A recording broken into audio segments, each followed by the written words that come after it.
오늘은 범알타이 역사 교과서 출판 운동에 대해서 한번 말해 보도록 하겠습니다. 이것은 현재 한국 정부에서 추진하는 건 아니고요. 제가 개인적으로 예전서부터 계속 줄기차게 주장해 왔던 것입니다. 최근 들어서는 이제 각 일부 대학교에서 좀 관심을 갖게 돼 갖고요.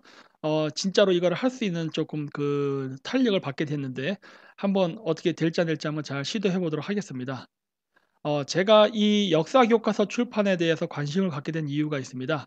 왜 그러냐면 지금 중국의 동북공정도 보면은 지금 중국이 자기가 그 동아시아 주변 국가들을 침략하기 위해서 어떤 정당성을 갖게 하는 데 있어서 바로 그 역사를 이용하기 때문입니다. 뭐 이러한 사례는 중국만 있었던 건 아니죠. 사실 그 이전에 일본 제국 때도 마찬가지였죠. 일본이 그 한국과 그러니까 조선과 만주를 점령하기 전에 제일 먼저 무엇부터 했습니까? 광개토 대항비문을 갖다가 찾아서 연구를 했었죠. 그 왜 그랬습니까? 그 당시에 그 일본은 그 황국식민사관이라는 게 있었는데 그 황국식민사관에 자신들의 조상이 원래는 그 유라시아 대륙에서 왔다는 것을 입증시키면서 자신들이 조선과 만주에 진출하는 것은 침략이 아니라 고토수복이라는 것을 강조하기 위해서였죠. 이처럼 주변 강대국들은 역사를 이용해 가지고 자신들의 정치적 혹은 경제적 이득을 취하고자 하는 경우가 굉장히 많습니다. 근데 우리나라 같은 경우는 어떻게 하고 있느냐? 현재 우리나라에서 강단과 재야사학자들 간의 그 역사 분쟁은요. 그냥 정치 논쟁입니다. 제가 봤을 때는. 왜 그러냐면은 강단사학자들은 일본의 그 학계의 영향을 받아서 굉장히 보수적이고 우리나라 역사를 굉장히 축소해서 설명하죠. 반면 재야사학자 같은 경우는 또 너무 우리나라의 역사를 뻥튀기라는 경우가 있습니다. 근데 이것을 각자가 지지하는 층을 보면요. 뭐 우리가 일반적으로 쉽게 우리가 이해할 수 있는 언어로 얘기하면은 강단사학자 쪽은 옛날 친일 시대 때부터 그 일을 했던 그 관료들 즉 우리가 보통 친일파라고 얘기하죠. 이런 사람들이 그 학문적 맥을 잇고 있고 재야사학자들은 그 예전서부터 독립운동했던 사람들 이런 사람들이 그 맥을 이었죠. 그래서 보통 뭐 민족사 뭐 이런 식으로도 얘기를 많이 하는데 제가 봤을 때 양쪽 다 문제가 있습니다. 왜냐하면 이 사람들의 논쟁은요. 어떤 그 국가의 발전을 위한 그 미래에 대한 비전이라기보다는 정치적인 논쟁의 성격이 굉장히 강하기 때문입니다. 사실 오늘날 우리나라의 그 근대사에 대한 그 국정교과서 문제도 바로 고대로 그 친일과 강강사학자들의 그 고대사에 대한 역사 논쟁이 근대사로 옮겨 있는 것뿐입니다. 사람도 똑같아요. 그 어떤 그 자기가 좋아하는 성향이라든가 소속돼 있는 단체를 보면은 좌와 우가 명확하게 갈라져 있죠. 근데 문제는 그러한 토론 속에서 우리가 얻을 수 있는 것이 무엇입니까? 별로 없습니다. 어떤 사람들은 그런 얘기를 하죠. "우리가 식민지를 바로 그 청산을 제대로 하면 나라가 바로 설 수 있다." 그건 조선시대식 사고방식입니다. 국제 관계는요. 선과 악으로 움직이는 게 아닙니다. 우리는 아직도 그 조선 시대의 사대주의적 틀에 얽매여 가지고 어떤 일을 하는 데 있어서 어떤 도덕적 정당성이나 명분이 필요하다고 생각하는데요. 그 국제 관계에서 특히 우리가 그 20 세기 그러니까 18 세기서부터 해 가지고 동양의 국가들이 서양에게 밀리게 된 데에는 바로 우리가 실용적인 측면이 부족해서였습니다. 옛날 때 그 유럽의 그 유명한 왕들 있죠. 뭐 빅토리아 여왕이라든가 필리페 2 세라는 그 스페인의 그 무적 함대를 거느렸던 이런 황제들 그 사람들이 성인군자였습니까? 그렇지 않거든요. 성인군자여야 정치를 잘한다는 사고방식은요. 오늘날 현대 시대에 맞지 않습니다. 정치는 모략이 있어야 되고 책략이라는 게 있어야 되고 전체적인 국가에 대한 청사진과 비전 이런 것들이 아우러지면서 그걸 어떻게 해 나갈까에 대한 어떤 공작 그다음에 뭐 정치, 프로파간다, 기타 등등이 필요한 거예요. 근데 우리는 이런 것들을 전혀 생각하지 않고 어떤 뭐 도덕적인 어떤 뭐 완벽한 어떤 실체, 그다음에 어떤 이상 국가향을 자꾸 이야기하는데 이거는 전혀 안 맞습니다. 이렇게 되면은 지는 거예요, 전쟁에. 그래서 제가 이런 여러 가지 것들을 보면서 느끼게 된 결론은 일단 여러 가지 우리가 지금 뭘 하든 간에 그렇다고 해서 우리가 정신적인 면을 부정할 수는 없는 거거든요. 그래서 그렇다면은 우리가 21 세기에 남북 통일을 하고 유라시아 대륙으로 진출하기 위해서는 무엇이 먼저 필요한가 했을 때 제가 내린 결론은 바로 공동 역사 교과서였습니다. 물론 제가 여기서 얘기하는 공동 역사 교과서는 과거 일본 제국이라든가 중국의 동북공정과는 차이가 있습니다. 왜냐? 저는 특정 민족을 우월하다. 물론 이 경우에는 한국인을 뜻하겠죠. 한국 민족이 주변 알타이 민족에서 제일 우월하고 장자 민족이고 전통을 계승했고 뭐 천선이고 이런 생각을 저는 하고 있지 않기 때문입니다. 왜? 모든 알타이 민족은 다 그렇다고 보기 때문에. 그래서 그 호혜적 평등주의에 입각해서 이 역사 교과서를 만들고자 하는 취지이고, 이 역사 교과서가 만들어져야만 이것을 바탕으로 역사 철학이라는 게 생기고, 그럼으로써 유라시아 경제 공동체 혹은 정치 공동체가 미래에 탄생할 수 있는 초석이 되기 때문입니다. 그래서 제가 이 알타 역사 교과서 운동을 지금 계속 펼쳤는데, 그래도 나름대로 이제 인터넷에서 활동하다 보니까 지명도가 올라가서요, 여러 사람들이 블로그에 대해서 이 부분에 대해서 굉장히 많이 강조를 하고 세미나도 많이 했습니다. 그래서 이 부분에 대해서 이제 그 관심을 갖는 분들, 뭐 교수님들이라든가 그다음에 저기 몇몇 그 관료분들께서 관심을 갖게 돼서, 제가 이번에 한국 가면은 한번 그 제대로 이것이 왜 필요한지, 그 여러 가지 우리나라에 대한 그 전략, 그다음에 미래에 대한 청사진, 이런 부분을 제시하면서 한번 추진해 보도록 하고 있습니다. 자, 그래서 먼저 동영상을 한번 보고 이야기하도록 하겠습니다. Бойда президент ұшағы Қара теңізді көктей өтіп, Анкара әуежайына барып қонды. Елбасы Нұрсұлтан Назарбаев Түркия жұртында 2 күндік ресми сапармен болды. Осы 2 күнде қазақтың президенті Түркия басшысы Абдолла Гүлмен премьер-министрі Режеп Тайып Ердоғанмен кездесіп, екі елге де олжа салатын біраз жоспар жобалардың жай-жапсарын талқылады. Жалпы қазақ пен түріктің қарым-қатынасының қазығын қағып, байланыстың соқпағын салған қос тұлға бар. Оның бірі Нұрсұлтан Назарбаев болса, екіншісі Тұрғыт Озал. Түркияның 8-ші президенті 1991 жылы 15 наурызда біздің елге ресми сапармен келгенін білеміз. Ол кезде бостандықтың лебесіп тұрғанмен Қазақстан әлі тәуелсіздігі ала қоймаған шақ. Дегенмен тараптар соған қарамады. Қазақ Совет Социалистік Республикасы мен Түркия Республикасының қарым-қатынасы туралы келісім шартқа қол. Сіздердің бабаларымыз ата жұрттан бері жылдырған кезде түрік қағанатының ішінен түрік деген атты өздерімен алып кетті. Қазірге дейін түріктің ішінде жігіттің сұлтаны ең жақсы жігіт қандай дегенде ол қазақ дейді. Сол қазақ сөзі. 자, 이 동영상은 무엇이냐면요. 이 중앙아시아 국가들이 과거 그 91년도 소비에트 붕괴 시절에 독립국가가 될 때가 있었는데, 많은 국가들이 독립을 원하지 않았습니다. 초창기에는. 물론 우즈베키스탄 같은 경우는 뭐 초창기부터 굉장히 강렬한 독립 의지가 있었지만은, 예를 들어 키르기스탄이라든가 카자흐스탄, 그다음에 투르크메니스탄 같은 많은 국가들은 좀 겁을 냈어요. 그 왜 겁을 냈냐면, 옛날 때 그 소련이 그 자신들이 점령한 국가들이 독립하지를 못하도록 산업을 분산시켰습니다. 예를 들어서 자동차 한 대를 만든다 그러면 타이어는 카자흐스탄에서, 엔진은 우즈베키스탄에서, 그다음 뭐 자동차 외곽은 뭐 투르크메니스탄, 이런 식으로 각각 지역에서 따로 만들게 한 다음에 최종 조립은 뭐 모스크바에서 하는 식으로, 이런 식으로 했어요. 이러다 보니까 각 국가가 독립을 하면은 독자적으로 자국의 그러한 경제 그 산업체가 없었습니다. 그래서 독립은 그 죽음을 의미했죠. 그래서 많은 국가들이 굉장히 떨었었는데, 이때 당시에 그 중앙아시아 국가가 독립할 수 있도록 적극적으로 지원했던 나라가 바로 터키입니다. 이 터키가 독립 이전서부터 해가지고 중앙아시아의 국가들을 긴밀하게 만나면서 이 국가들이 독립했을 때 장차 어떻게 경제적 자립이 가능하게 할 것이며, 어떠한 통치 시스템, 물론 여기서는 자유민주주의 시스템이죠, 이거를 적용시켜서 과거 공산주의와는 다른 정치 체계와 경제 체제를 가져가게 할 수 있을까에 대한 연구와 토론이 오래전부터 있어 왔습니다. 그래서 그 결과 중앙아시아 국가들이 독립했을 때 지금처럼 다시 소련으로 귀속되지 않고 독립된 채로 유지가 될 수 있는 계기가 되죠. 근데 그 중에 이제 가장 성공한 나라는 카자흐스탄입니다. 그리고 카자흐스탄은 당연히 지금도 터키랑 밀접한 관계를 갖고 있고요. 그러면서 현재 추진하고 있는 것은 바로 공동 역사 교과서입니다. 그래서 그 다음 페이지에 보면 이건 그 신문인데요. 인터내셔널 투르키 아카데미라고 해서 거기 그 투르키스탄에 있는 대학교입니다.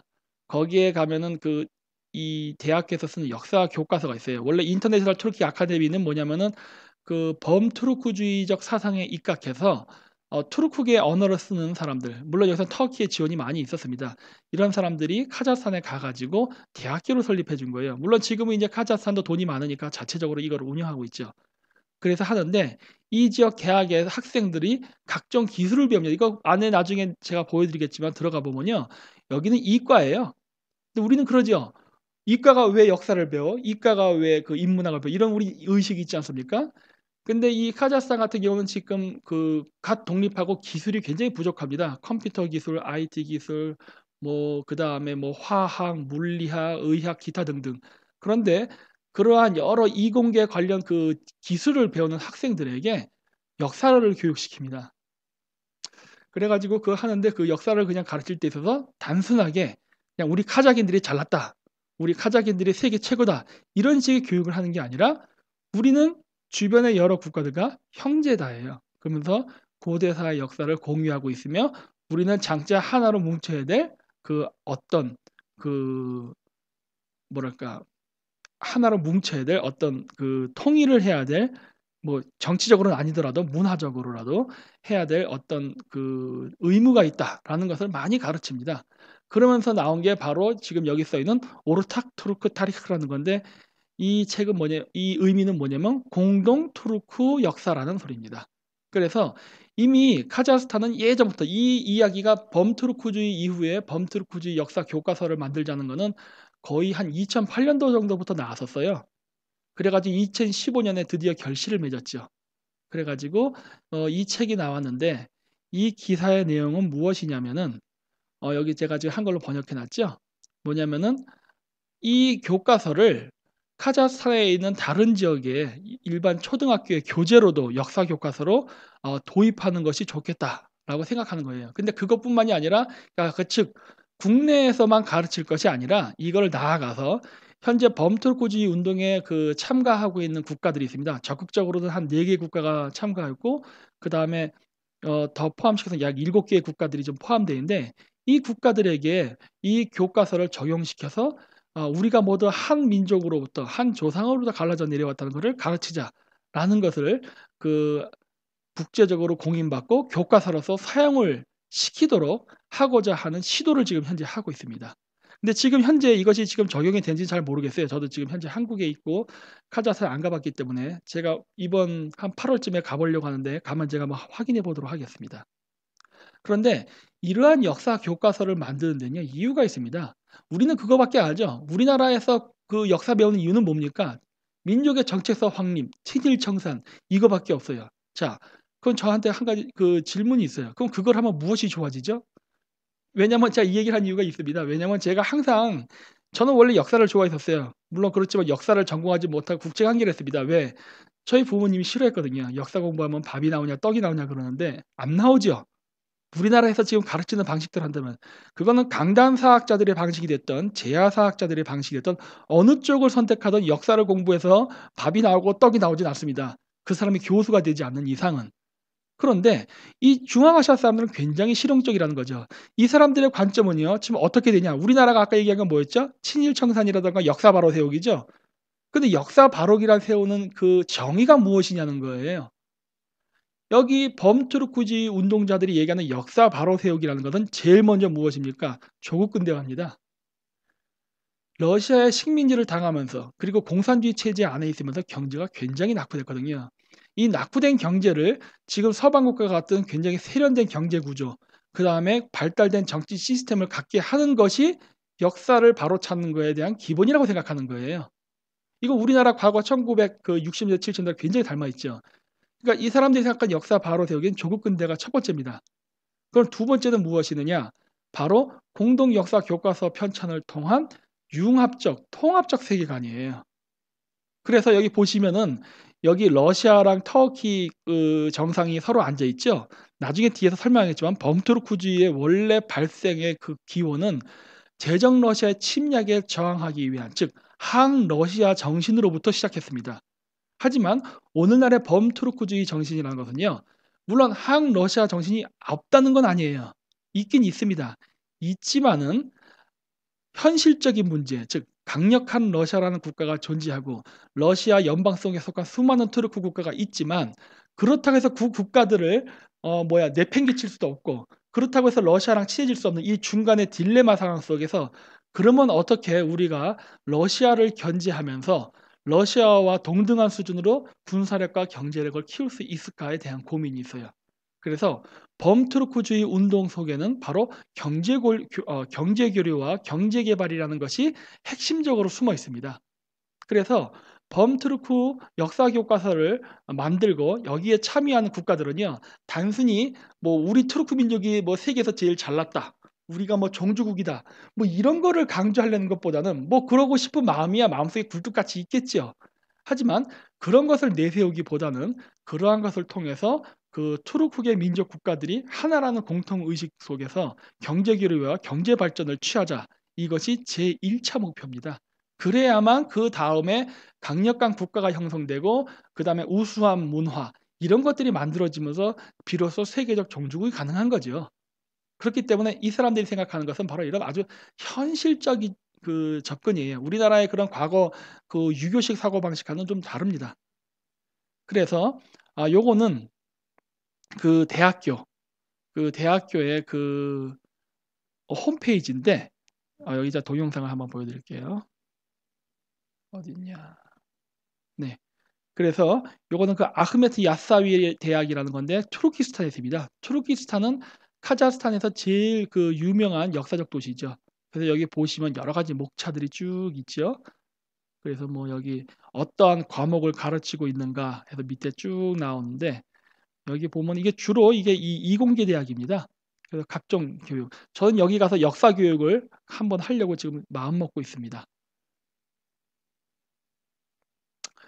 그리고 여기 보면은 이 안쪽에 국제 카작 터키 대학 카자흐스탄 해가지고 보면은 뭐 학비가 나오고 그 다음에 여기 보면 뭐 사진들도 몇 개 있고. 근데 여기서 제가 흥미롭게 보는 거는 바로 뭐냐면은 이 지역에 참가하고 있는 국가 중에 중국이 있다는 거예요. 뭐 러시아, 키르기스탄, 카자흐스탄, 우크라이나, 필리핀.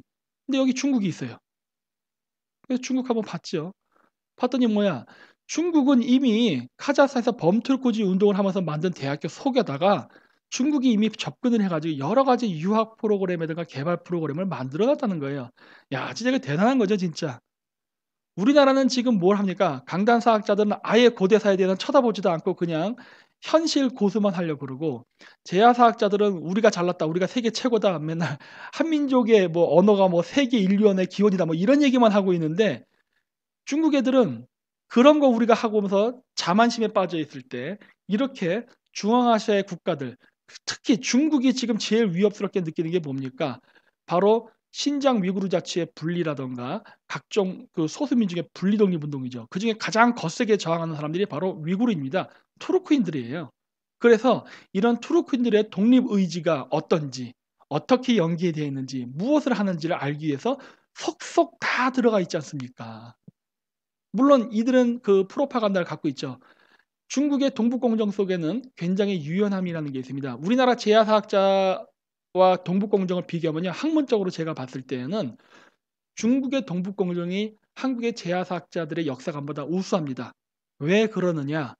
우리나라에서는요, 그 제야사학자에서 뭐 이제 뭐 시베리아까지 뭐 우리 환국의 영토가 있었다라고 얘기할 때 뭘 얘기하냐면 다 한국인이라 그래요. 뭐든지 한국인입니다. 징기스칸도 한국인, 뭐 야유라보기도 한국인, 뭐 전부 한국인. 뭐 일부 족보에는 그런 게 있어요. 근데 여기서 우리가 한국인이라고 얘기할 때는요, 문제가 있어요. 왜냐? 그 말을 하는 사람들의 의식 속에는 민족주의 사관이라는 게 있거든요. 민족주의. 근데 그 사람들이 보고 있는 책은 뭡니까? 역사서잖아요. 근데 그 역사서를 쓸 때 그 책을 썼던 그 당시에 그 역사 그 뭐랄까요? 학자는 민족주의 학자였습니까? 아니죠. 왕조주의 학자였습니다. 이런 겁니다. 과거에 왕족들은요, 역사서가 있었습니다. 그래서 뭐 어떤 왕 몇 년에 무슨 일, 어떤 왕 몇 년에 무슨 일이 있었다 이래서 쫙 기록했지 않습니까? 역사책에 보면. 그래서 왕족들은 역사서를 가지고 있고요. 그리고 양반들은 족보를 가지고 있습니다. 내 할아버지가 누구, 그다음 누구, 그다음 누구 이런 식으로 족보가 있어요. 그리고 노비에게는 노예문서가 있는 거예요. 그래서 우리가 과거에 어떤 왕이 누구랑 연결됐다 해가지고 고로 이것이 한국이다라고 민족주의 사관을 거기다 섞으면 안 됩니다. 왜? 그거를 쓰였을 당시는 왕조사관으로 쓰였기 때문에 이거를 제가 이야기하는 이유가 있습니다. 왜 그러느냐? 우리나라의 지배계급과 피지배계급의 혈통이 같습니까? 이거 한번 생각해 봐야 돼요. 다른 경우가 많아요. 우리가 그런 이야기 하죠. 그 중국의 역사는 한족의 역사가 아니다. 왜? 북방민족이 끊임없이 들어와서 그 지배계급으로 군림했던 역사이기 때문에. 그렇죠. 자, 그렇다면 한국은 아닐까요? 한국도 마찬가지거든요. 물론 한국은 중국의 경우와는 조금 다른 부분이 있죠. 무엇이냐? 최소한 한국인 같은 경우는 알타이계 어족을 가졌었죠. 그래서 알타이계 어족끼리의 그런 각 특정 부족이 우세해질 때마다 그 종족을 중심으로 이게 왕조가 바뀐 것이었지, 중국처럼 완전히 별도의 어족의 외국인들이 그 지역을 점령해서 통치한 것은 아니었죠. 그래서 그러한 차이는 있습니다. 하지만 어쨌든 간에 그렇다고 해서 제야사학자들이 얘기하는 것처럼 모든 것이 한국인이다 이렇게 얘기하면은 그건 어불성설이 되고 너무 그 확대 해석이 되는 겁니다. 그런데 중국의 동북공정은요, 그런 부분에 있어서는 굉장히 합리적이에요. 왜냐? 중국의 동북공정은 어떤 국가가 건설되었을 때 그 건설된 민족의 기원을 다 일일이 다 제시를 합니다. 그러면서 결론적으로 최종적으로 뭐라 얘기냐? 이 사람들은 모두 중화민족에 속한 소수민족이다라고 마지막에 그 정치적 프로파간다를 집어넣어요. 그렇기 때문에 중국의 그러한 역사학적 접근 방법은요, 이렇게 범트루크주의 운동을 하는 사람들에게 스며들기가 굉장히 좋습니다. 왜? 뒷부분 결론만 얘기 안 하면 되거든요. 그냥 저기 뭐야 그 진시황의 진나라는 저기 위구르 계통 투르크계 민족이 세운 나라 맞다 얘기하거든요. 물론 끝에 가서 단 이 사람들은 오늘날 중국의 소수 민족으로서 그 56개 형제 민족의 일원이 됐다라는 말을 하지만 처음에는 그런 얘기 안 하거든요. 근데 우리는 어떻게 얘기하죠? 처음부터 몽골 사람이 됐든 카자흐 사람이 됐든 만나면 맞방으로 뭐 얘기하는 게 뭡니까? 우리는 너희 땅 지역까지 우리가 통치했었다예요.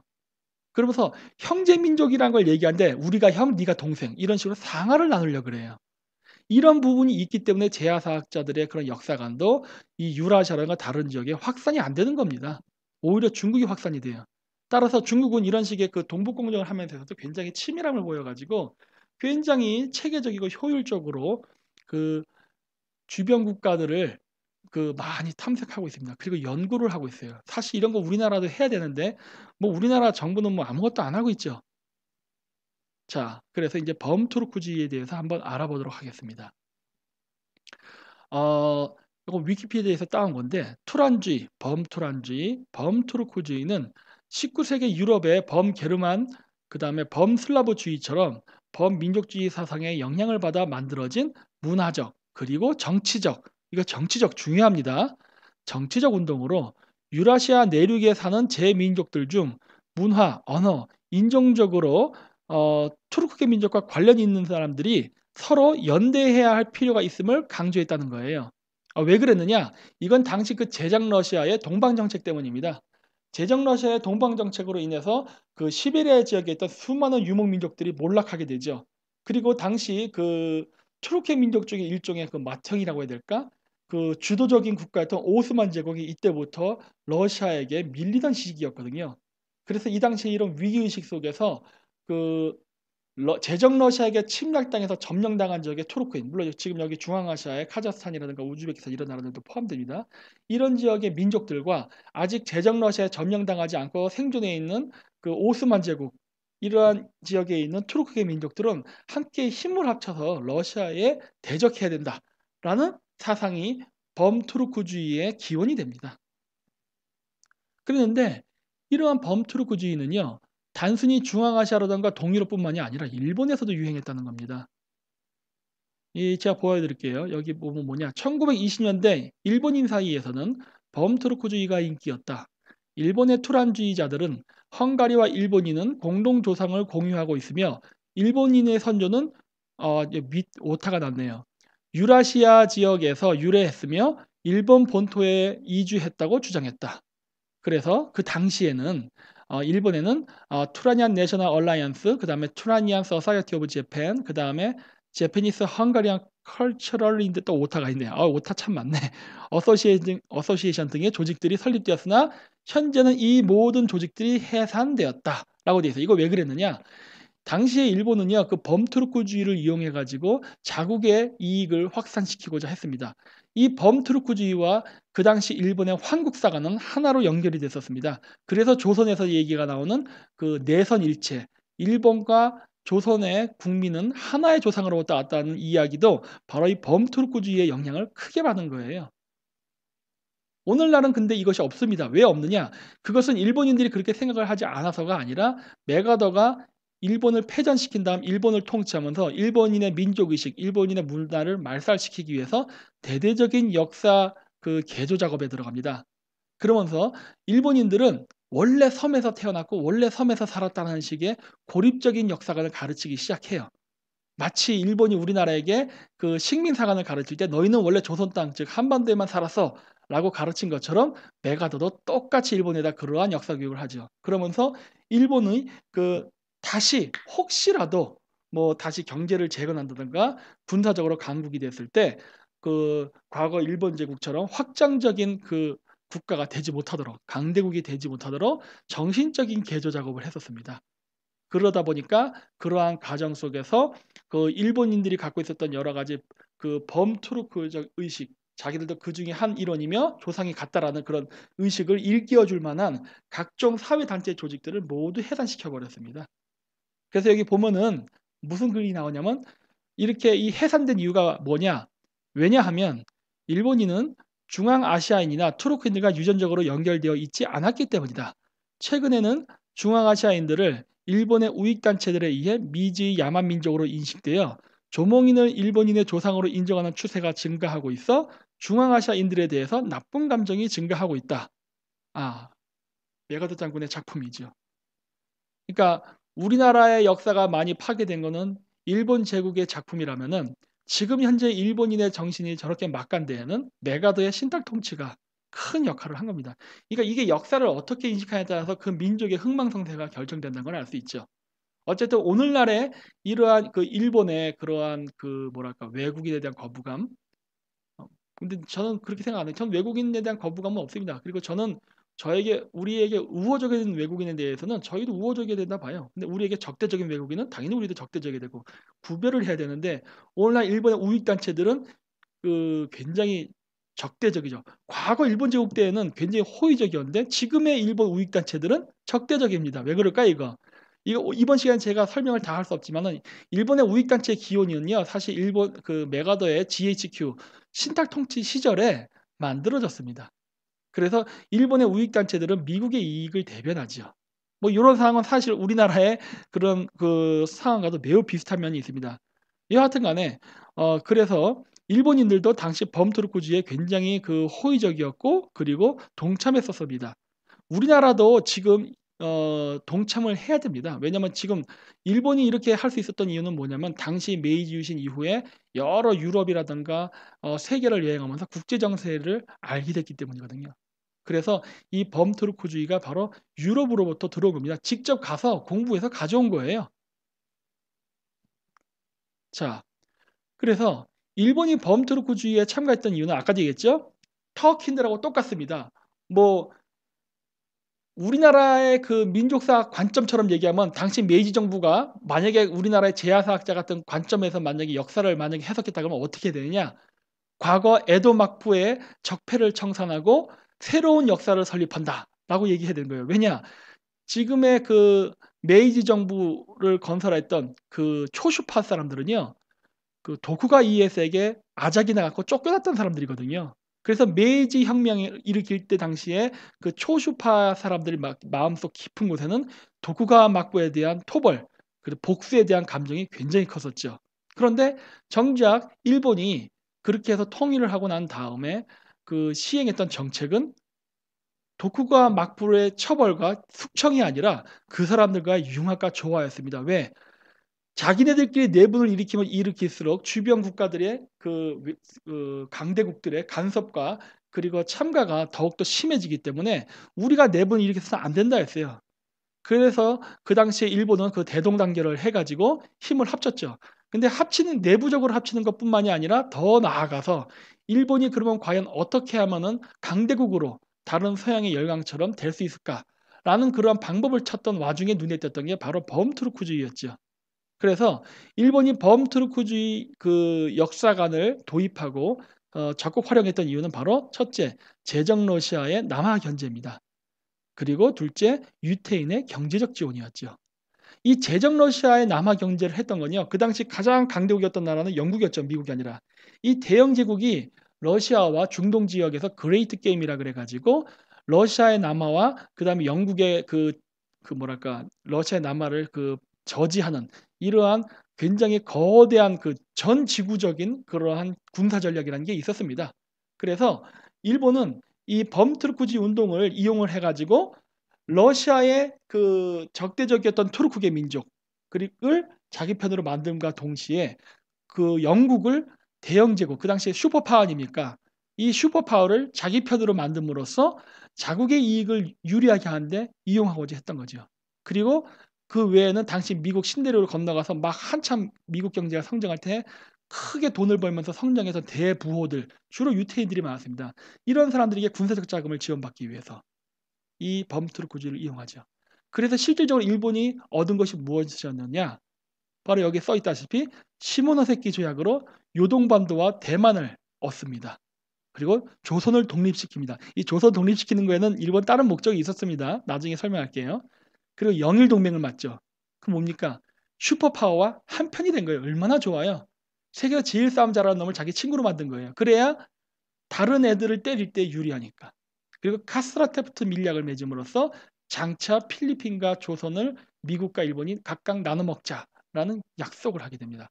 그리고 만주사변을 일으키죠. 그래서 이 지역을 점령하는데 이 지역이 어떤 지역입니까? 바로 과거 고구려 백제 신라가 있었던 지역이죠. 그래서 고구려 백제 신라가 있었던 지역을 점령해야 되기 때문에 일본이 초기에 광개토 대왕 비문을 해석하면서 임나일본부란 걸 이야기하는 겁니다. 바로 역사예요. 역사. 먼저 영토를 확장하기 이전에 역사를 연구해서 정당성을 확보하는 거죠. 그래서 이 만주 지역까지 영토 확장되고 나면은 무엇과 사상이 맞닿는 겁니까? 범트루크주의 역사관과 맞닿게 되는 거죠. 그러면서 일본은 범트루크주의 역사를 이용하면서 서양의 열강제국의 그러한 정치적 이해관계, 갈등을 이용하면서 영토를 확장시키고 강대국으로 부상한 겁니다. 당시 일본은요, 진짜 전 세계에서 유일하게 뭐랄까 식민지는 당하지 않았지만 식민지를 당할 뻔했죠. 미국은 원래 식민지를 하려고 했었으니까. 그런데 오히려 그걸 극복하고 열강에 들어버린 국가가 됐어요. 대단한 겁니다, 이거. 사실 근데 우리나라는 메이지 유신에서 전혀 안 가르치죠. 제가 나중에 이제 시간이 되면 메이지 유신도 점차적으로 한번 강의를 해볼까 합니다. 어쨌든 일본의 범트루크주의 역사관의 그런 도입의 목적은요, 현실적인 어떤 이익을 취하기 위해서 했다는 걸 알 수 있습니다. 우리나라처럼 어떤 명분이라던가 그런 것들에 휩싸이지 않는다는 거예요. 이런 관점에 있어서는 투르크계 민족이나 일본이 동일하다는 걸 알 수 있습니다. 자, 그래서 일본은 그 당시에 그래서 한국을 어떤 식으로 점령하느냐? 이런 식으로 강화도 조약, 그다음 시모노세키 조약을 통해서 보면은 재밌죠. 조선을 자주국으로 만든다는 얘기가 자꾸 나옵니다. 그래서 그 이야기에 의해서 조선이 자주국이 되면 뭐가 되는 겁니까? 그러면 청나라 군대 철수해야죠. 청나라의 영향 안에 있었으니까. 철수되고 나니까 뭐 합니까? 바로 조선을 식민지화시키죠. 요거랑 똑같은 짓을 지금 하려는 게 뭡니까? 북한이죠. 그래가지고 북한 애들이 자꾸 평화협정 맺자 뭐 이런 거 6.15 선언 지켜라 이런 얘기 막 한 이유가 뭐니까 미군 철수시키려고 하는 거예요. 역사는 반복됩니다. 그래서 제가 이 이야기를 갑자기 범트루크주의 운동을 하다가 지금 이 이야기를 한 겁니다. 왜냐? 과거 역사를 통해서 우리가 현재를 공부해야 미래를 알 수 있기 때문이죠. 어쨌든 북한도 사실은 그런 옛 고구려의 영광을 되찾기를 원합니다. 물론 한국도 마찬가지죠. 그렇지만 제가 소환하는 것은 한국을 중심으로입니다. 왜냐? 자유민주주의가 아니면은 우리는 잘 살 수 없으니까. 어쨌든 이 부분 통과할게요. 자, 그래서 당시의 국제 정세를 보면 이렇습니다. 왜 일본이 그 당시에 범투르크주의랑 상관이 없었던 유럽이라든가 미국 같은 국가와 연대가 가능했느냐? 바로 러시아라는 공공의 적이 있었기 때문입니다. 그래서 제정 러시아의 남진 정책에 저항하기 위해서 투르크계 민족이 뭉쳤거든요. 그런데 이 뭉쳤던 투르크계 민족이 오스트리아 헝가리 제국, 여긴 범게르만주의입니다. 이쪽에서 봤을 때 굉장히 유효했거든요. 러시아를 견제하는데. 그랬기 때문에 유럽의 많은 인사들이 범투르크주의를 지지하기도 했습니다. 따라서 일본은 그 당시에 제정 러시아가 부동항을 찾기 위해서 점점 남진해 왔거든요. 그래서 거기에 대한 위기의식으로 홋카이도를 점령했고 그리고 더 북상해서 사할린까지 올라가고 했는데 이 지역에서 러시아의 남진을 막기 위해서 일본은 반드시 친구가 필요했던 거죠. 그렇기 때문에 일본은 러시아의 그러한 그 카운터 파트너였던 대영 제국과 손을 잡았죠. 그래서 그게 만들어진 게 뭡니까? 영일 동맹이죠. 영일 동맹을 만들고 그리고 더 나아가서 그 투르크주의자들과 힘을 연대함으로써 그 당시에 그 범슬라브주의에 대항했던 또 다른 그 민족주의가 바로 범게르만주의였거든요. 나중에 1차 세계대전 때 보면 뭐 사라예보에서 뭐 오스트리아 황태자 뭐 암살 사건 이런 거 나오죠. 그 사건의 배경은 뭡니까? 범게르만주의와 범슬라브주의의 충돌이었거든요. 그렇기 때문에 그러한 범투르크주의, 그다음에 범게르만주의를 주장하는 민족주의 국가들과 힘을 연대했던 겁니다. 그럼으로써 일본 혼자 제정 러시아를 상대하지 않고 바로 이런 주변 국가의 연대를 이용했던 것이죠. 그러면서 이 연대에 매우 유용했던 것이 바로 서양으로부터는 근대 학문을 받아들이고 그리고 중앙아시아로부터는 범투르크주의 그 역사관을 받아들임으로써 일본이 장차 자신들의 제국을 확장시켜서 점령하는 지역은 침략이 아니라 고토 회복이라는 어떤 역사적 정당성을 갖기 위해서 양다리를 걸쳐서 나가는 실용적인 외교를 실시했던 겁니다. 자, 그렇다면 오늘날의 국제 정세를 보죠. 오늘날의 국제 정세는 어떻습니까? 현재는 그 중국이 남진 정책을 펼치고 있죠. 이제 러시아는 과거같이 막 하지 않습니다. 러시아도 이제 그 여러 가지 이제 경제 문제라던가 많은 문제 때문에 과거 소련과 같은 그런 걸 이제 못 하고 있거든요. 근데 그 바톤을 터치해서 지금 중국이 하고 있는데 중국도 마찬가지예요. 남진 정책을 펼치고 있습니다. 그래서 중국이 그 펼치려던 그 세력을 확장하려는 지역은 과거 러시아가 세력을 확장하려 했던 지역과 유사한 경향을 보이고 있어요. 그래서 제가 봤을 때 이런 범투르크주의는 중국의 남진 정책을 그 견제하는 데 있어서 굉장히 유용한 철학이 될 수 있다라고 저는 판단을 하는 겁니다. 그래서 전체적으로 봤을 때에는 과거 러시아와 오스트리아 헝가리 제국의 저항 함께 그러니까 범게르만주의가 슬라브주의가 충돌을 했듯이 중국의 남진 정책을 그 견제하기 위한 카운터 파트너로서 당연히 미국이 필요한 거죠. 그래서 그런 미국이라는 강력한 후원의 지지하에 주변의 국가들, 즉 투르크계 민족들을 연대해서 대항을 한다면 지금의 상황은 과거 18세기의 범투르크주의자들이 그 했던 상황과 매우 유사하다는 것을 알 수 있습니다. 따라서 저는 그때 당시의 그 역사관을 지금 한국에 도입시켜서 지금부터 그 어떤 준비를 해 나가야지 않을까라는 생각을 합니다. 자, 왜 제가 이렇게 생각하냐면요. 지금 중국이 추진하고는 1대1로라는 정책이 있습니다. 1대1로는 뭡니까? 하나는 실크로드, 하나는 바닷길을 개척하겠다는 거예요. 그런데 이 1대1로 정책을 보면요. 나중에 여러분 한번 인터넷으로 잘 보십시오. 1대1로는 한반도 연결되어 있지 않습니다. 시안에서 끝나요. 물론 실질적으로 시안이 아니라 저기 북경, 그 다음에 샹하이, 텐진 이쪽으로 연결이 되죠. 연결이 되는데 어쨌든 한반도랑 연결이 되어 있지 않습니다. 왜 그러냐면 중국은요 남북 통일을 원하지 않습니다. 우리나라에서 맨날 그 야당 지금은 야당이 아니죠. 지금은 이제 여당이 됐으니까 정치들이 얘기하죠. 중국을 우리 편을 끌어들여 갖고 북한을 견제하겠다. 말도 안 되는 소리입니다. 이거는 지금 뭐야 통일한국당인가? 또 뭐 그 과거 여당이죠. 그리고 지금 더민주당 착각하고 있는 거예요. 중국에게 있어서 북한은 입술과 같은 존재입니다. 북한이 사라지면요. 그 미국하고 국경을 맞대야 돼요. 그러니까 한국이 만약에 한국을 중심으로 통일이 된다 그러면 주한미군이 한반도에 배치가 되면서 압록강에 미군이 깔리는 상황이 발생하거든요. 이건 중국이 제일 싫어하는 상황이에요. 그렇기 때문에 절대로 북한을 그 망하게 내두지 않습니다. 중국은 절대 한국의 남북 통일을 원하지 않아요. 뿐만 아니라 북한식의 그런 고려 연방제를 통한 적과 통일 그것도 원하지 않습니다. 중국은 그냥 현 상태가 유지만 되기를 원합니다. 그래야 중국은 동북아시아에서 패자로 군림할 수 있기 때문입니다. 왜냐하면 지금 중국 주변 국가들 중에 중국을 견제할 수 있는 유일한 나라는요 한국과 일본뿐이 없습니다.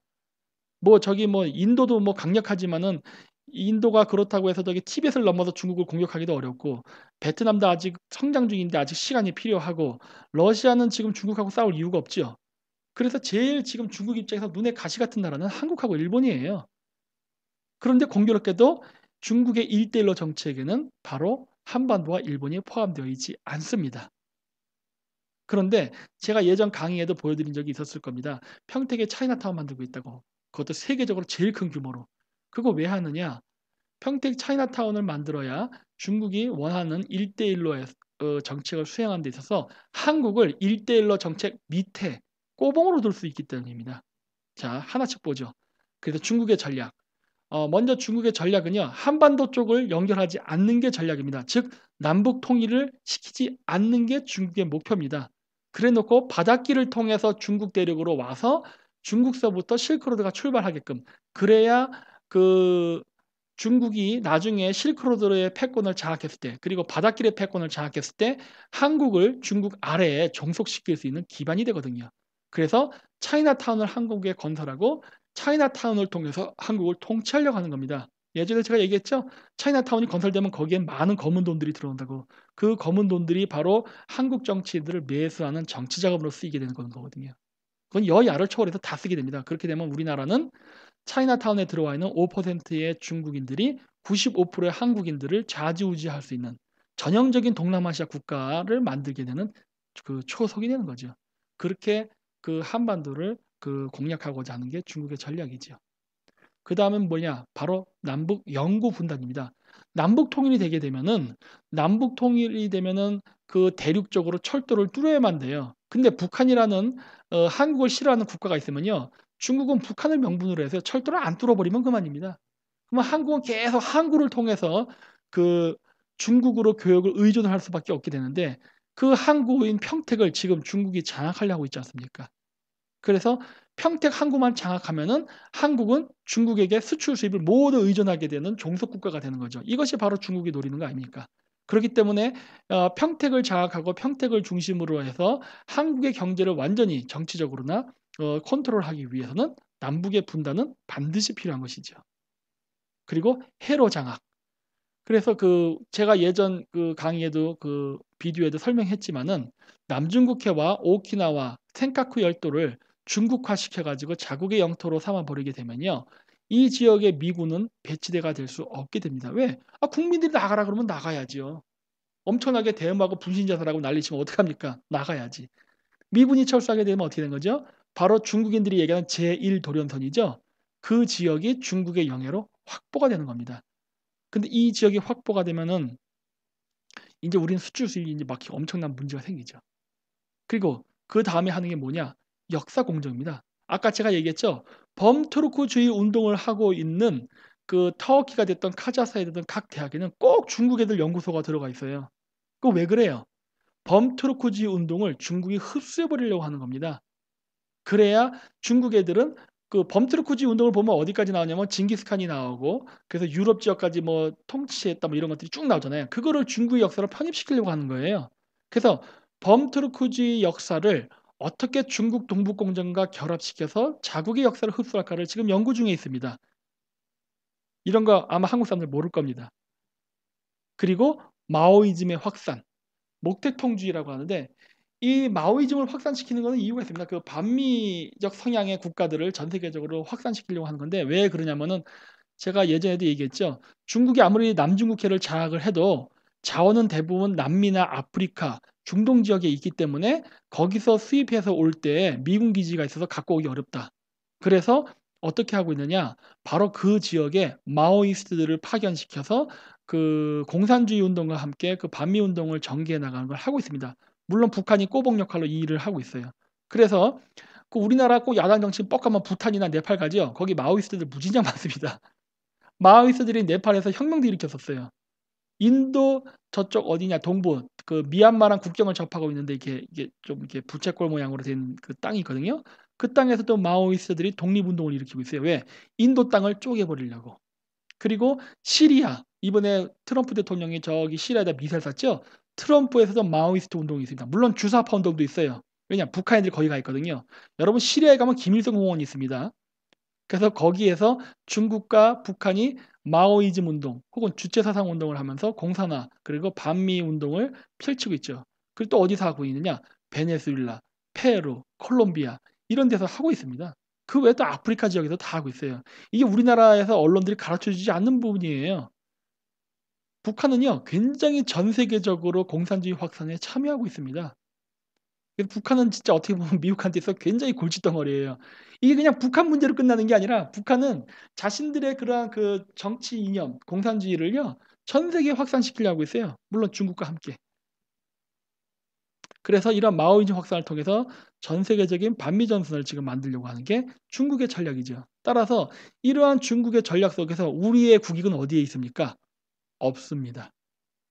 즉 중국이 1대1로가 성공하게 되면요. 우리는 바닷길이나 육지길로 갈 수 있는 모든 길을 상실하게 되고 중국에 의존하게 되는 거예요. 즉 속국이 된다는 소리입니다. 이것이 좋냐는 겁니다. 이것이 또 뭐 비즈니스 기회다 해서 막 하는 사람들인데 그렇게 얘기하면은 과거 그 조선 말기에 친일파들이 "야 일본에 붙어야만 근대가 되고 돈 번다." 얘기했던 것과 뭐가 다릅니까? 그래서 친일파도 문제지만 앞으로 친중파도 문제입니다. 과거 친일파들이 했던 행적을 그대로 지금 친중파들이 하려고 하고 있거든요. 그리고 우리나라 지금 정치 관료들도 많이 들어가 있죠, 이 사람들. 이 사람들이 하는 행위는요. 한국의 국익에 도움이 되지 않고 있어요. 오히려 매국 행위를 하고 있지. 그래서 우리는 이런 중국의 전략에 대해서 우리 나름대로의 우리의 어떤 고유의 전략을 가져야만 됩니다. 이것이 바로 제가 제시하는 방법입니다. 무엇이냐? 일단 그 부산에 가덕도를 개발해야 되다 봅니다. 이번에 그 실패했더라고요 보니까. 거기 뭐 신공항도 딴 데 짓고 한다 그러는데 그 신공항은요 가덕도에 지어야 됩니다. 그리고 지금 뭐 통일교 단체에서 저기 뭐 해저터널 뚫고 있다고 하는데 그거 뚫어야 됩니다. 해저터널 뚫어서 가덕도를 통해 가지고 한반도 본토로 들어와야 돼요. 그래서 가덕도 안에는 그 제2 김해국제공항과 해저터널의 그 고속철도가 지나가는 지하철역이 생기면서 세계 물류의 중심지로 부산이 성장을 해야만 됩니다.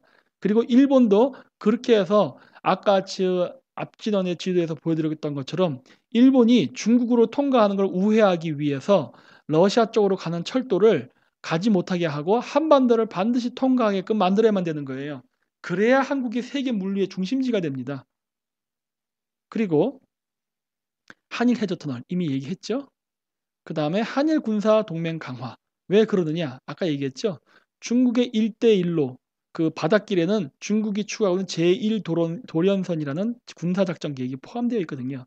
따라서 중국이 제1 도련선 즉 센카쿠, 오키나와, 대만, 그다음 남중국해를 장악하게 된다면은 우리는 바닷길을 잃어서 수출 수입이 매우 어렵게 됩니다. 따라서 우리가 이 지역을 잃어버리지 않고 지키기 위해서는요. 한일 군사동맹, 그리고 대만과의 군사동맹, 미국과의 군사동맹을 강화해서 중국이 바닷길을 이렇게 장악하고 잠식해 오는 것을 막아야 됩니다. 그래야 우리는 자주적인 그러한 무역을 할 수 있기 때문이죠. 그리고 역사 공정, 바로 범트루크주의 운동을 부활시켜야 됩니다. 우리나라에선 부활이 아니죠 사실. 뭐 처음 듣는 얘기고 진짜 해야 되는 부분이니까. 어쨌든 간에 우리도 이런 범트루크주의 운동을 활용할 줄 알아야 돼요. 왜냐 이 범트루크주의 운동을 활용하게 되면은 우리는 그 많은 것들을 얻을 수 있습니다. 그 손자병법에 성동격사라는 게 나오지 않습니까? 우리는 동쪽을 지키기 위해서 서쪽 즉 투르크 민족들과 연대할 필요가 있어요. 그래야 중국의 군사력이 분산되면서 우리에게 집중되는 걸 막을 수 있지 않습니까? 따라서 우리는 그런 식으로 이 범트루크적 역사관을 바탕으로 해서 역사를 연구하고 어떤 공동 역사 교과서를 재편찬함으로써 우리의 국익의 바탕이 되는 즉 군사 전략과 외교적 이익이 반영된 역사학, 역사 철학을 만들어야 된다고 봅니다. 그리고 화교의 역사에 대한 재고도 필요합니다. 일로 바닷길 아닙니까? 사실 화교의 역사는요. 중국하고 관계가 없습니다. 이 사람들은 북방민족이었죠. 근데 북방민족이 중국 지역을 즉 중원을 지배하다가 다른 북방민족에 의해서 밀리게 되면은 남쪽으로 도망쳐 와서 살게 됐거든요. 이 사람들이 오늘날 화교의 역사고 원래 화교들은요. 화교 고유의 언어가 있습니다. 객가족이라든가 이런 사람들. 이 사람들은 원래 중국하고 사이가 안 좋았어요. 왜냐? 이 사람들은 원래 자유민주주의를 선호했던 사람들이거든요. 그렇기 때문에 이 사람들은 그 중국 공산당들의 탄압을 많이 받았고 그것 때문에 동남아시아나 필리핀 이런 데로 도망갔던 사람들이거든요. 근데 이 도망갔던 사람들을 중국 사람들이 "너희들 중국 땅에서 원래 간 사람들이니까 원래 너희들은 중국이다." 이런 식으로 해서 공자학원이라든가 이런 걸 세워 가지고 그 뭐랄까 그 화교 뭐 3 세, 4세 이런 젊은 애들을 중국어를 가르치면서 중국화 교육을 시키고 있지 않습니까? 따라서 우리는 이 부분에 대해서 명확히 화교의 기원과 역사에 대해서도 연구를 하고 그거를 국제학술적으로 발표를 하고 해야 된다고 봅니다. 왜냐? 이 화교들은요. 사실 묘족하고 관계가 있고 우리 그 민족의 시조 중에 한 사람인 그 치우 있죠? 치우랑 객가족의 조상인 치우랑은요. 조상이 같거든요. 어떻게 보면 이 사람들은 우리랑 더 혈연 관계가 가까운데 왜 이 사람들이 현재 중국을 등에 업고 그 한국과 일본을 공격하는 부용색으로 쓰여야 되냐는 거죠. 우리가 이렇게 중국에 의해서 EEJ로 분리가 돼서 싸우면 안 되기 때문에 우리는 화교의 역사도 다시 연구해서 화교의 기원이 원래는 무엇이었으며 지금의 중국과 얼만큼 다른가에 대한 어떤 고찰이 필요하다고 봅니다. 이거를 우리나라 정부가 됐던 우리나라 정부가 힘들다면은 학계에서라도 해야죠. 그리고 한미 군사 동맹 강화 이건 너무나 당연한 거죠. 그리고 한러 친선 러시아와도 친한 관계를 유지해야 됩니다. 실질적으로 중국과 러시아는 지금은 미국이라는 나라 때문에 군사동맹 관계에 있지만 한국을 바라보는 관점에 있어서 한국과 중국의 관계에 있어서 러시아는요 오히려 더 친한 쪽입니다. 그래서 우리는 미국과 한국과 중국과 러시아의 관계 속에서 러시아의 관계도 너무 소홀하게 해서는 안 돼요. 어느 정도 러시아와의 그 친선 강화라든가 경제 교류 같은 것들을 해야 됩니다. 단 미국의 눈에 벗어나지 않는 범위 내에서 해야 됩니다. 그래야 우리가 나중에 뒤통수를 안 맞거든요. 그리고 이슬람 국가와의 친선 외교. 왜냐하면 이 범투르크주의를 하는 지금 나라들이요 대부분 이슬람 국가입니다. 그러다 보니까 이슬람 국가와 뭐 우리가 이슬람교를 국교화하거나 그렇게 받아들여서 할 필요는 없지만은 친한 관계를 가질 필요가 있어요.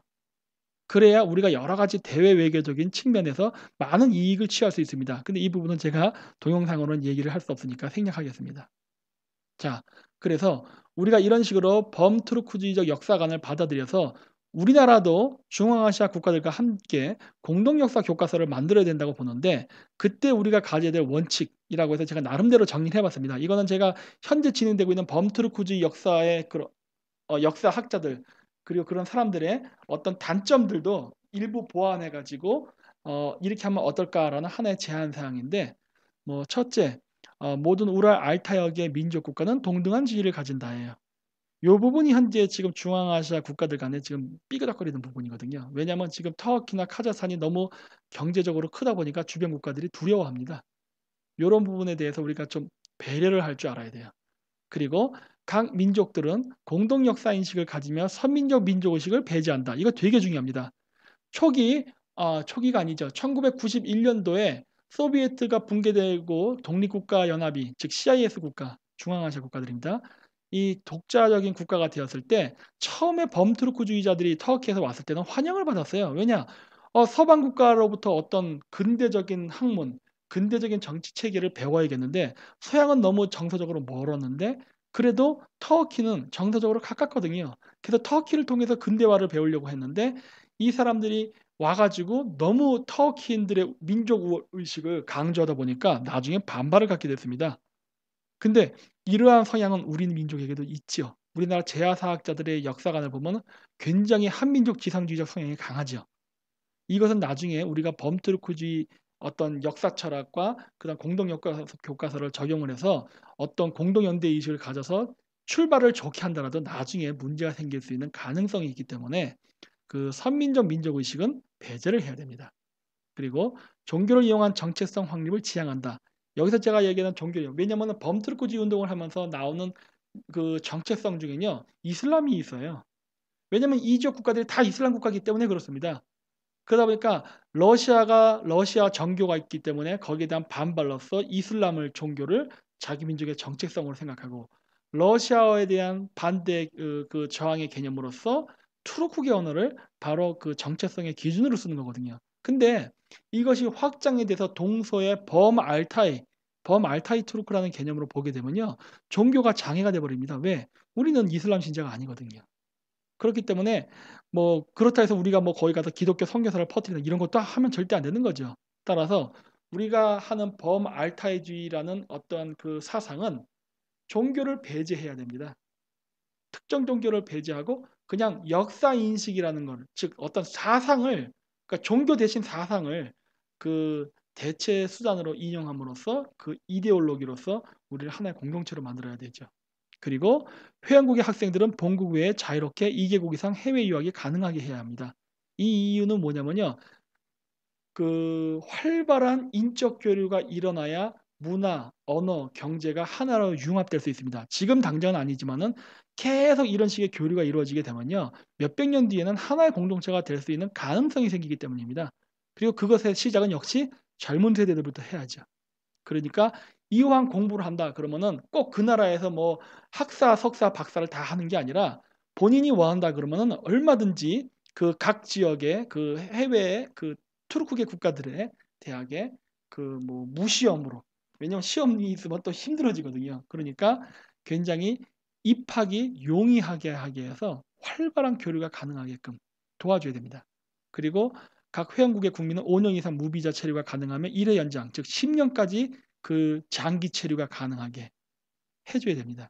이거는 뭐냐면요, 비즈니스를 위해서 하는 거예요. 예를 들어서 한국하고 일본이라던가 터키 같은 나라는 꽤 잘 사는 나라지만은 그 외에 우즈벡이나 키르기즈 이런 나라들은 상대적으로 경제가 가난하거든요. 그래서 이 역사도 좋지만은 밥 먹고 살 수 있어야 되는 거예요. 그래야 밥 먹고 살아야 역사하지 않습니까?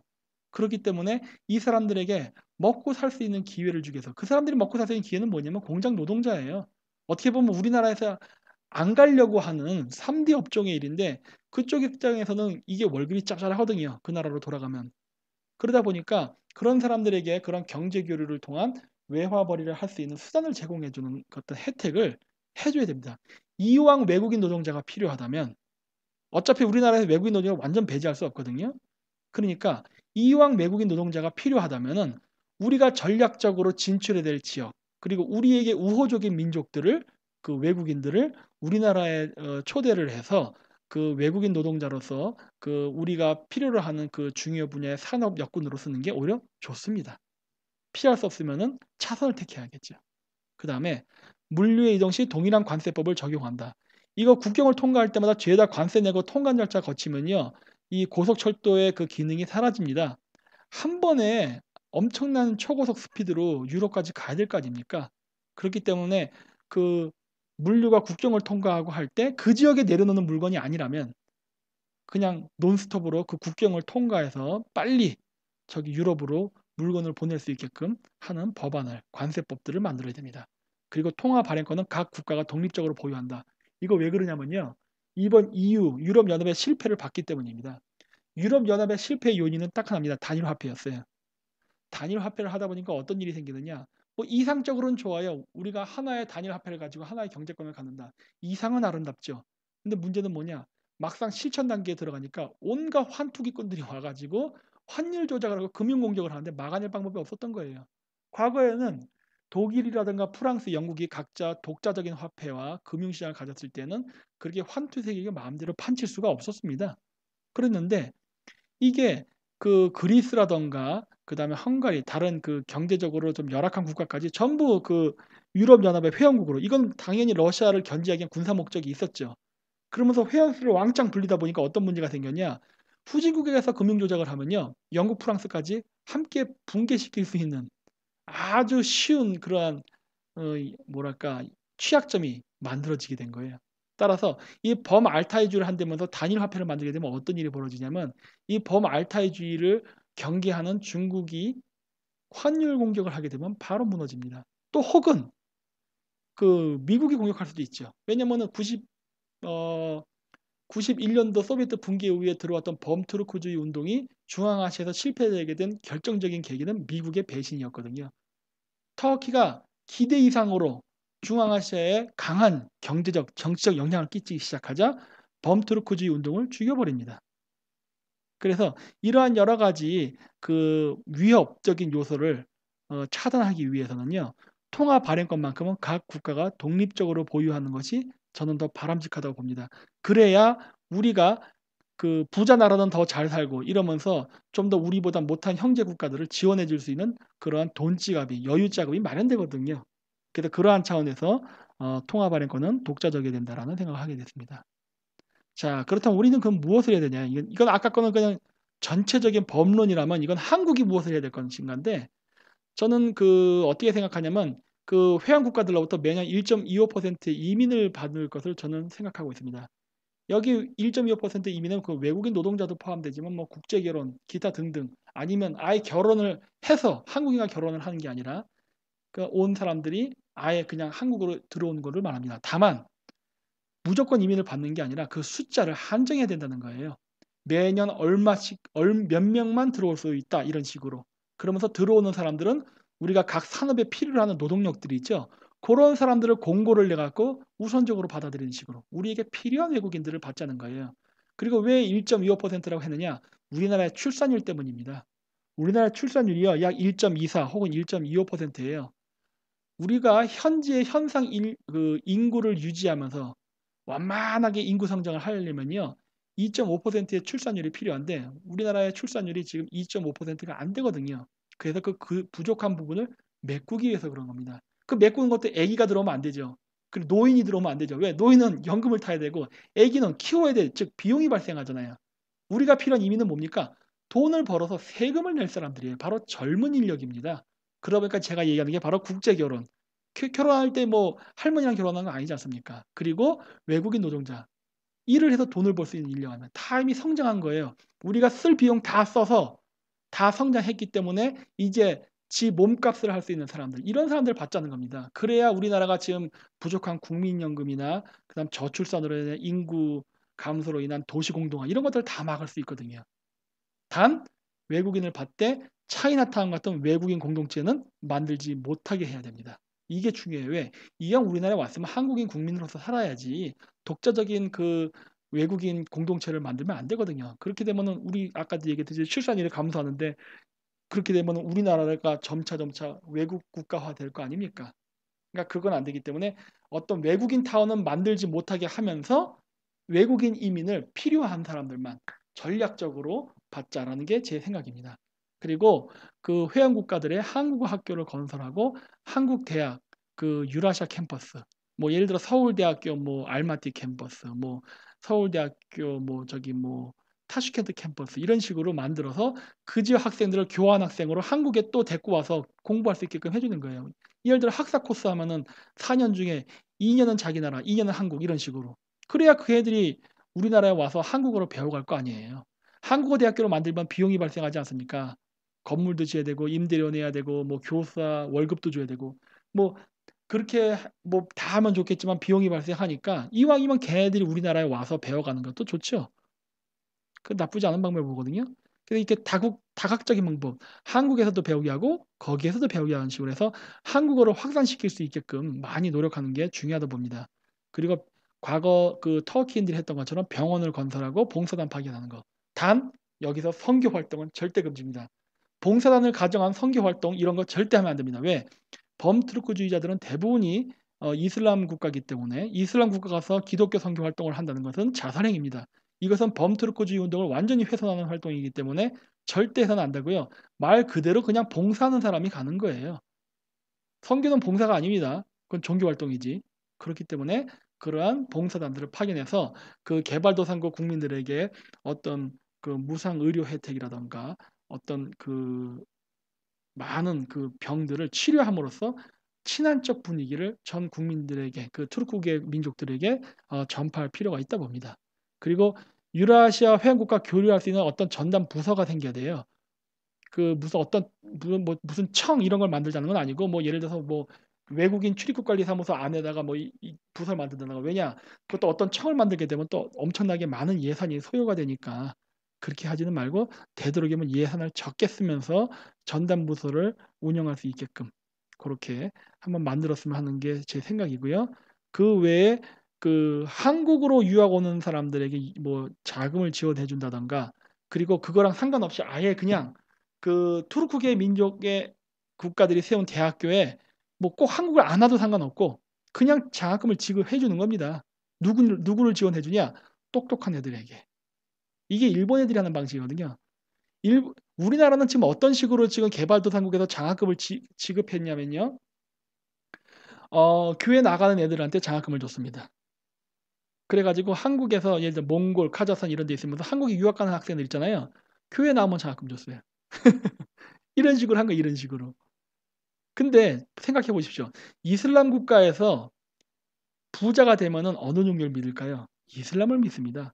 자기가 부자가 되면 자부심이란 게 생기거든요. 아, 나 부자야. 뭔가 자긍심을 갖고 싶어. 나는 누구인가? 정체성을 생각한다고요. 그러다 보면은 대부분의 경우 중앙아시아 사람들은 이슬람으로 갑니다. 그럼 이슬람이 아닌 사람들은 누굴까요? 그렇게 영향력이 없는 사람들이에요. 그러니까 그런 사람들 아무리 끌어들여서 친한판 만들어 봐야 우리는 그 나라에 정치적으로나 외교적으로 아무런 영향을 끼칠 수가 없습니다. 그래서 그렇게 종교를 가지고 장학금을 주고 하는 이런 장난은 절대 하면 안 돼요. 일본은 어떻게 하느냐?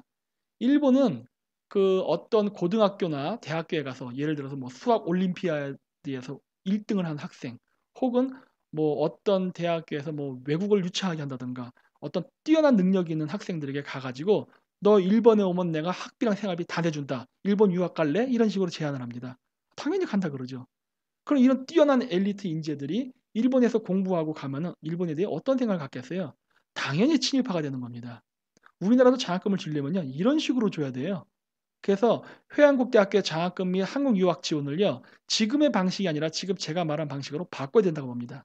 그리고 회안국 노동자들에게 기숙사 제공. 이건 한국에서의 얘기예요. 이거 왜 얘기하냐? 기숙사 제공하는 건요, 그들의 편의를 위한 것도 있지만 외국인들이 불법 이민을 하지 못하게 감시하기 위한 역할도 좀 있습니다. 어느 정도 관리를 해야 돼요. 무슨 일이 생길지 모르니까. 뭐 이거는 뭐 그 사람들 제가 뭐 멸시한다든가 불신을 해서가 아니라 서로 간의 갈등을 방지하기 위해서입니다.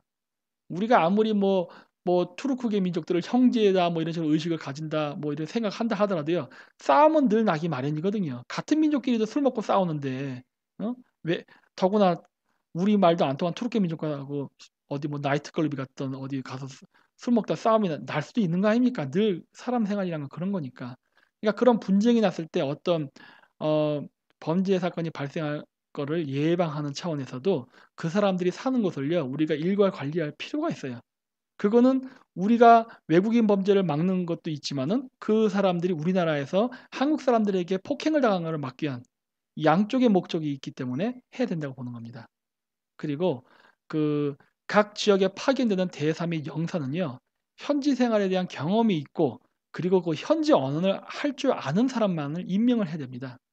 지금 현재 우리나라에서 그 개발도상국에 임명되는 대사들을 보면요, 그냥 선거 때 자기 도와줬던 사람들 그냥 신세 갚아주는 식으로 그냥 찍어서 내린 낙하산 인사예요.